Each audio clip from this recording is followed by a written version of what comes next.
Hello guys! Hello, this is for Capricorn. Capricorn, welcome dito sa ating channel, Polaran 888. Welcome. Alamin natin Capricorn kung ano yung mensahe na kailangan mong marinig sa ngayon. This is general reading, so please connect your intuition sa lahat ng barahan na lumalabas dito sa aking reading. Okay. Meron kang first two cards, Capricorn. First card mo dito is connect with nature and dietary change. So, physical body, mental, and psychological yung message sa'yo dito. So, una, sinasabi ng barahan na you need to connect with nature. So,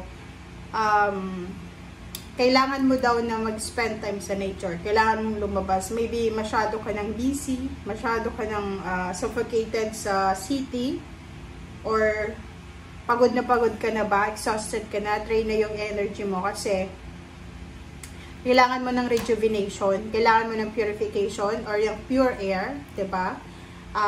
Sinasabi ng bara sa'yo dito na baka masyado ka ng wasted na yung energy, drain na talaga.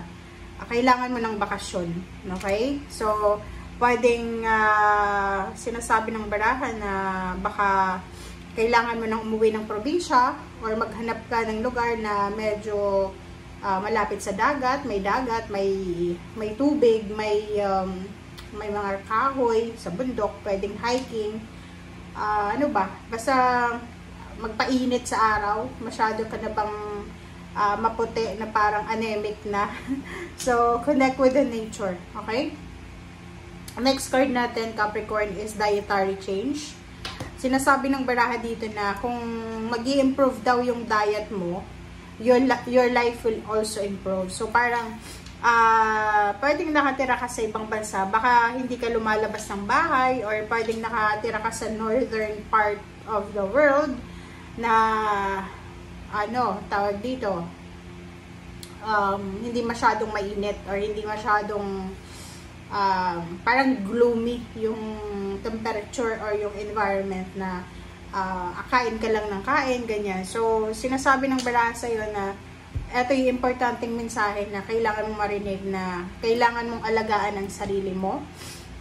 Physical, kailangan mong mag-diet, kailangan mong ayusin yung healthy, yung lifestyle mo, dapat maging healthy daw. Alright, so, and habang ako yung nagre-read sa'yo, sinipon ako, hindi ko alam kung bakit, kakagising ko lang. Hindi ako, normally, wala naman akong sipon. So, baka palagi kang may sipon, kasi minsan, di ba, pag palagi tayong sipunin, minsan there's something sa ating immune system.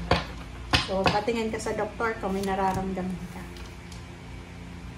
Okay, Knight of Cups and Knight of Swords. So, if you are single, looking for a relationship na Capricorn, sinasabi ng bara sa'yo na maybe you are from heartbroken, you're heartbroken.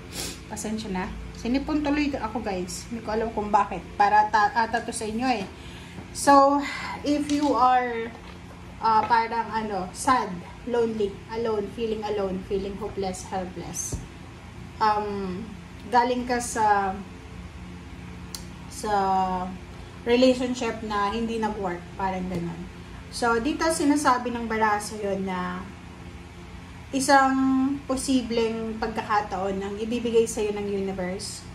And these chances ay posibleng na parang is a gift, regalo sa'yo, Capricorn, or maybe unexpected, maybe wala pa siya sa ngayon. So, halimbawa, galing ka sa broken family, ganito, and nilagay mo sa isip mo na, ay, hindi ako mag-aasawa, hindi ako tatanggap ng relationship na kagaya ng magulang ko, ganito.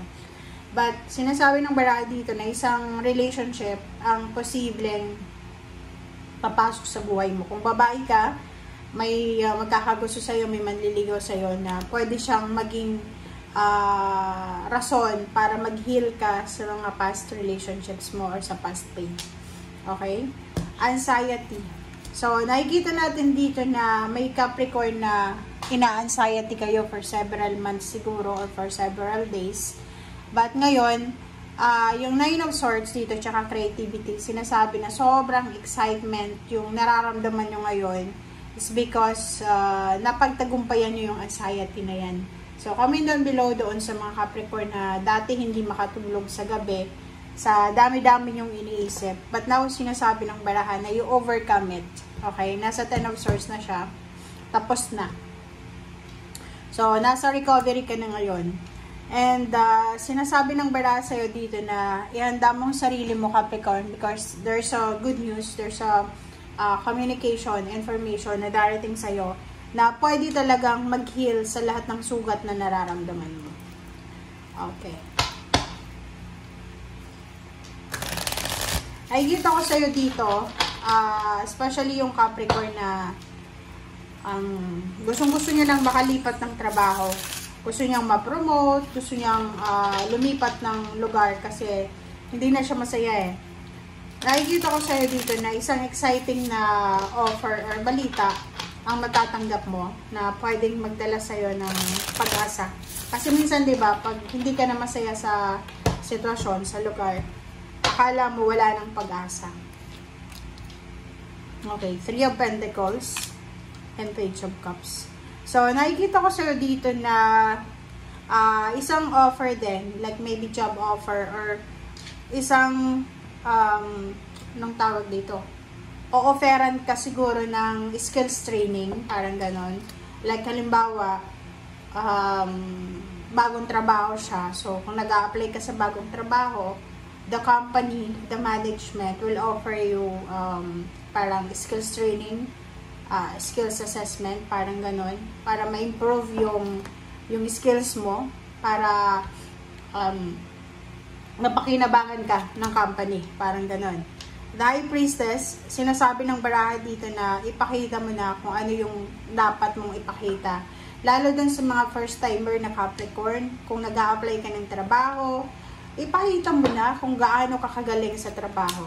And Ace of Pentacles, sinasabi ng baraha dito na especially doon sa mga sigurado kayo siguradong kayo na eto yung gusto ko.